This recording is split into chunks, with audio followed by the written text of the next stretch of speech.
உறவுகள் அனைவருக்கும் வணக்கங்க. என்னவென்று சொல்வதம்மா நம்ம விஜய் காவேரியோட காதல் லுக்கை அப்படின்னு தாங்க சொல்லணும். நம்ம போட்டிருக்கோம் ஏற்கனவே ப்ரிடிக்ஷனில். அதாவது கண்ணாடி வழியை பின்னாடி தான் பொண்டாட்டியை முன்னாடி பார்த்து ரசித்து சைட்டு அடிக்கிறாரு அப்படின்னு நம்ம போட்டது மாதிரி இருந்துச்சா இல்லையா? என் அன்பு உறவுகளே கமெண்ட்ஸில் சொல்லிடுங்க ஆமாக்கா அப்படின்னு சொல்லிட்டு. இப்போ பார்த்தீங்கன்னா போகிறதுக்கு முன்னாடி நம்ம சேனலுக்கு ஒரு லைக் பண்ணி ஹைக் பண்ணிடுங்க ஃப்ரெண்ட்ஸ். புதுசாக வந்திருக்க நேயர்கள் உங்கள் பொண்ணான கையெல்லாம் சப்ஸ்கிரைப் பண்ணிடுங்க. இப்போ நம்ம காவேரியை விழுந்து விழுந்து பார்க்குறாங்க. கோயிலுக்கு போகிற வழியில் பாப்பா அம்மு குட்டியும் பார்க்குது. அதாவது அம்முன்னா நம்ம பெரிய காவேரி தாங்க. அம்முன்னு சொன்னேன் பாப்பான்னு சொன்னேன்.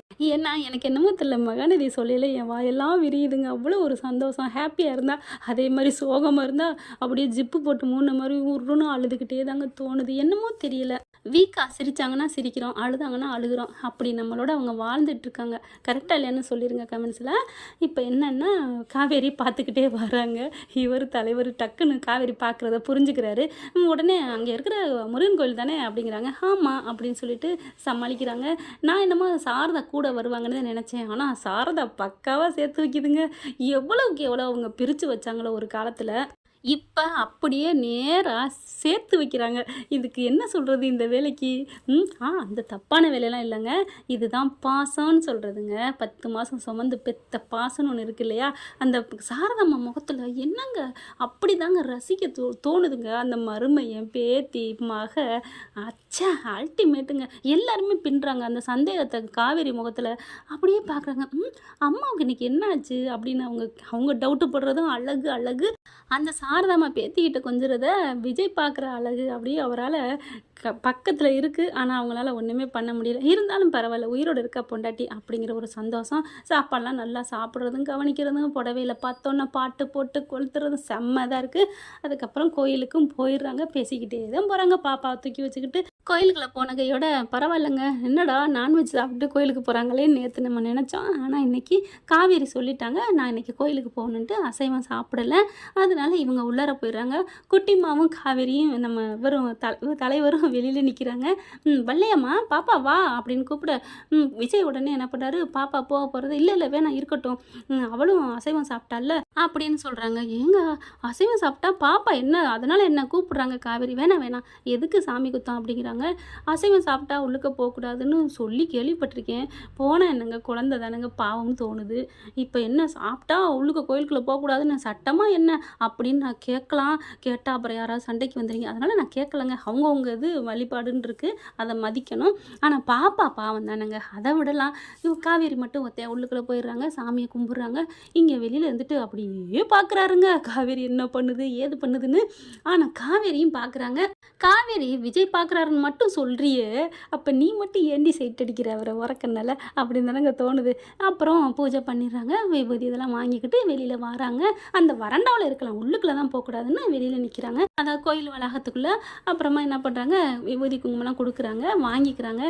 கொஞ்சம் அப்படியே சுற்றி பார்க்கலாமா அப்படின்னு சொன்னால் ஓகே அப்படின்னு சுற்றி பார்த்துட்டு இருக்காங்க. அப்படியே வந்துட்டு இருக்காங்க. ஒரு படியில் உட்காடுறாங்க. அந்த சமயம் பார்த்து விஜய்க்கு ஒன்று தோணுதுங்க. பூ வாங்கி நம்ம கொடுப்போம் நம்ம கையால் அப்படின்னு சொல்லிட்டு, குட்டிமாட்ட இங்கே பாரு கொஞ்சம் பூ வேணும்னு கேளேன் என்கிட்ட அப்படிங்கிறாரு. ஏன் டாடி? ஐயோ சத்தமாக கேட்குறாளே, மெதுவாக பூ வேணும் மட்டும் கேளுடா ப்ளீஸ். டாடி வேணுமா வேணாமா அப்படிங்கிறாங்க. சரி ஓகே டாடி. டாடி எனக்கு கொஞ்சம் பூ வாங்கி தரீங்களா அப்படிங்கிற உடனே கேட்குறாளே பக்கி ஆர்வக்கோளரு அப்படின்ட்டு. என்னம்மா பூ வேணுமா? எதுக்குடா பூவு அப்படின்னு கேட்க ஒரு அளவோடு எதிர்த்து போயிருக்கணும். என்ன டாடி நீங்கள் தானே கேட்க சொன்னீங்க அப்படிங்கிற கையை பிடிச்சி இறுக்கி அமைக்கிறாரு. பாதியோடு நிப்பாட்டிடுது பாப்பா.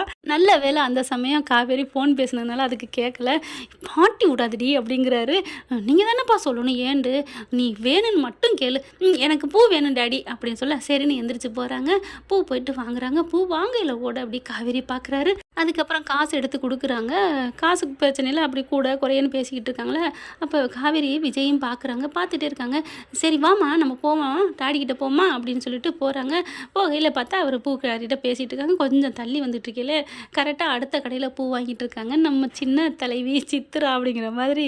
யாருன்னு கரெக்டாக சொல்லுங்கள். வெண்ணிலா தான். வெண்ணிலா பூ வாங்கிட்டு இருக்காங்க.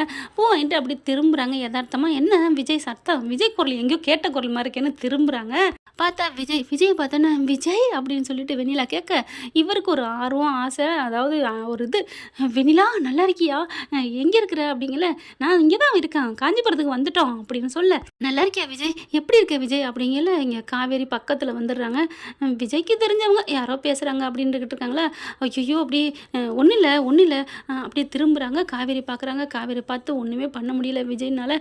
ஒன்றும் இல்லை அப்படிங்கல. "நீ மட்டும்தான் வந்தியா? உன் ஒய்ஃபு குழந்தை இருக்கா? குழந்தை இருக்குன்னு தானே சொன்னாங்க" அப்படின்னு திரும்புகிறாங்க. வெண்ணிலா திரும்பி பார்க்குறதுக்கும் காவேரியும் பாப்பாவும் பக்கத்தில் வரக்கும் கரெக்டாக இருக்குது. "ஓ வந்துட்டாங்களா, இங்கே தான் இருக்காங்களா?" அப்படின்னு சொல்லிலே விஜய் கிட்டக்க வந்துடுறாங்க காவேரி.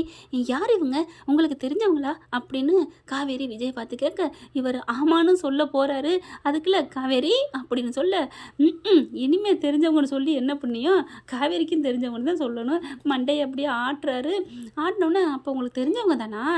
அப்போ எனக்கும் தெரிஞ்சவங்களா, என்ன கூப்பிட்றாங்களேங்களே காவேரி" அப்படின்னு பக்கத்தில் இங்கிட்டு சுற்றி இப்படி இறங்கி வந்துடுறாங்க. கையை பிடிக்கிறாங்க. "ஏய் இதான் உன் பாப்பாவா? ஏய் பாப்பா நல்லா இருக்கியாடி குட்டிமா" அப்படின்னு சொல்ல, நான் குட்டிமா இல்லை அம்மு" அப்படிங்கிறாங்க. "அம்முவா?" அப்படின்னு சொல்லிட்டு, "உன் பேர் என்ன?" "அம்மு தானா ஃபுல் நேம்?" "இல்லை காவேரி." "ஓ காவேரியா, நல்ல பேர், சூப்பர் பேர்" அப்படின்னு சொல்லிட்டு, "என்ன காவேரி உன் பேரையே உன் பிள்ளைக்கும் வச்சுட்டிங்களா?" அப்படின்னு சொல்ல, "சாரி, நான் இனிமேல் மரியாதையாக கூப்பிடணும், உங்கள் பேரையே உங்கள் பாப்பாவுக்கும் வச்சுட்டிங்களா?" அப்படிங்கிற காவேரி முகத்தை சுளிக்கிறாங்க. ஒன்றுமே பேச முடியலை. "நீங்கள் என்ன சொல்ல வர்றீங்க? என்ன காவேரி, நல்லா இருக்கீங்களா? எப்படி இருக்கீங்க? எத்தனை வருஷம் ஆச்சு நம்மளை பார்த்து? எப்படியும் ஒரு 6 வருஷம் இருக்குமா, 5.5 வருஷம் இருக்கும்னு நினைக்கிறேன். அப்போ நீ வயிற்றில் பாப்பா இருந்துச்சு தானே? இந்த பாப்பா தானே அது? அதுக்கப்புறம் குழந்தை பிறந்து இப்போ ஒரு 5 வருஷம் இருக்கும்ல" அப்படிங்கிறாங்க. "விஜய் சூப்பர் சூப்பர், வாழ்த்துக்கள். நீ ஆசைப்பட்ட மாதிரியே பொன் குழந்தை பிறந்திருக்கு. காவேரின்னு பேர் வச்சுருக்க. வெண்ணிலான்னு வச்சுருந்தா நல்லா இருந்திருக்கும்." "அட நீ வேற ஏம்மா" அப்படின்னு இப்படி முள்ளு மெல்லிக்கிற மாதிரி விஜய் தவிக்கிறாரு. காவேரி இப்படி பார்க்க, இருங்க என்ன எப்படி நீங்கள் காவேரிங்கிறீங்க? என்ன எப்படி உங்களுக்கு தெரியும்?" என்ன காவேரி இப்படி சொல்கிறீங்க? 5 வருஷம் ஆனோன்னே என்னை மறந்துட்டீங்களா? நான் வெண்ணிலா." "என்ன வெண்ணிலா? என்ன காவேரி, நம்ம 2 பேரும் பிரிய இல்லை, பஸ் ஸ்டாண்டில் வந்து ஏற்றி விட்டீங்க. நீங்கள் நல்லா இருக்கணும், நான் உங்களை 2 பேரும் சேர்த்து வச்சுட்டு தான் வந்தேன். விஜயும் காவேரியும் எப்பவும் ஒத்துமையாக இருக்கணும், நான் உங்கள் காதலுக்கு குறுக்க இருக்க மாட்டேன் அப்படின்னு சொல்லிட்டு தானம்மா போனேன்.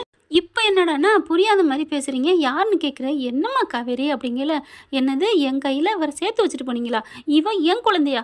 ஐயே விஜய் என்னப்பா ஆச்சு, ஏன் இந்த பொண்ணு இப்படி பேசுது? வெண்ணிலா வா, உங்ககிட்ட ஒரு விஷயம் சொல்லணும்" அப்படின்னு இழுத்துட்டு போகிறாங்க. "நில்லுங்க, இவங்களே ஏன் இழுக்கிறீங்க? அவங்க என்னை நல்லா காவேரிங்கிறாங்க, உங்களை சேர்த்து வச்சேங்கிறாங்க, இவ குழந்தையாங்கிறாங்க, பஸ் ஸ்டாப்பில் என்னை ஏற்றி விட்டாங்கிறாங்க. என்ன நடக்குதுங்க?" அப்படிங்கல. "என்ன விஜய் என்னமோ கோமாவில் இருந்துட்டு வந்த மாதிரி பேசுகிறாங்க, இவங்களுக்கு என்ன தெரியலையா? இல்லை உங்களையுமே தெரியலையா? என்னமோ உங்களை தெரியாத 3ஆம் மனுஷன் மாதிரி பேசுது இந்த பொண்ணு" அப்படின்னு வெண்ணிலா சொல்ல, "நீ தனியாக வாங்க வெண்ணிலா" அப்படின்னு தனியாக கூப்பிட்றாரு. விஜய் கையை பிடிச்சிக்கிட்டு மறுபடியும் டக்குன்னு விஜய் கையை காவேரி பிடிக்கிறாங்க. அவர் அப்படியே மெய் சிலுக்கிறாரு.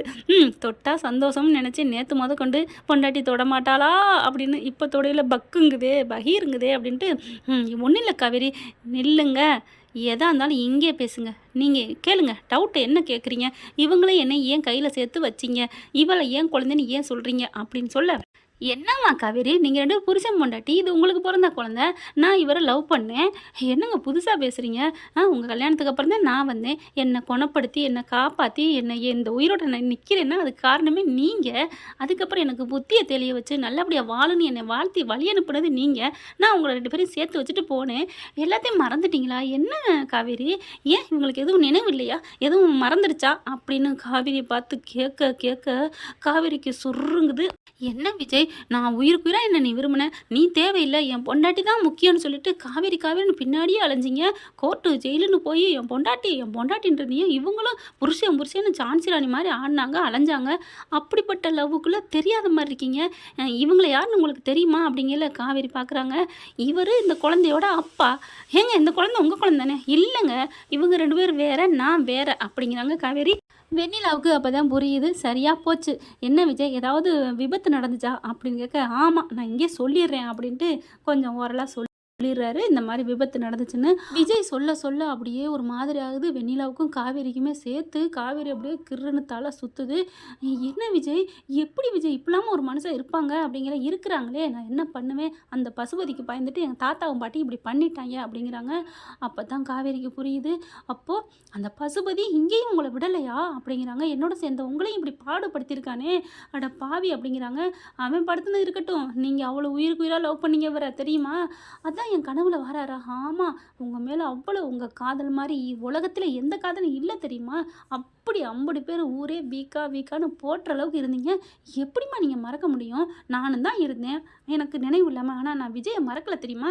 உடனே காவேரி என்ன சொல்கிறதுன்னு தெரியல, எனக்கு என்ன சொல்கிறதுனே புரியலையே அப்படின்னு. காவேரிக்கு வேணால் தெரியாமல் இருக்கலாம், ஆனால் எனக்கு தெரியும். வெண்ணிலாம்மா, நீங்கள் விஜய் மட்டும் நினச்சி உடனே பார்த்தோன்னே உங்களுக்கு நினைப்பு வரலம்மா. அப்படியே உங்களை பார்த்து வைத்தியம் பண்ணி நம்ம தலைவர் உங்கள் குணப்படுத்தினார், உங்கள் நினைவை ஏற்படுத்தினார். அது மாதிரி நம்ம காவேரி செல்லமும் விஜயோட அணைப்பில் இருந்திருந்தாங்கன்னா வந்திருப்பாங்க தானே ஃப்ரெண்ட்ஸ். சுயநினைவு திரும்பி இருக்கும் தானே. எல்லாத்தையும் சொல்லிட்டு இருக்கீங்களே, அப்போது நீங்கள் புருஷங்கிற உணர்வில் தான் என்னை கூப்பிட்டு வந்தீங்களா, அப்போ மருமைங்கிறதுனால தான் எங்கள் அம்மா அனுப்பி வச்சாங்களா, பேத்திங்கிற முறையில் தான் கொஞ்சினாங்களா, என்னங்க காவேரி இதுதான் உண்மை அப்படிங்கிறாங்க. அப்போ என் கனவுல அதான் வர்றீங்களா, நான் 3 வருஷம் நடந்ததை, ஐயோ என் பெத்த பிள்ளையை நான் விட்டுட்டு வாழ்ந்திருக்கனே அப்படின்னு வயிற்ற பிடிக்கிறாங்க, தலையை பிடிக்கிறாங்க, சொங்கின்னு சாஞ்சு விழுக அப்படி தாங்கி பிடிக்கிறார் நம்ம தலைவர்.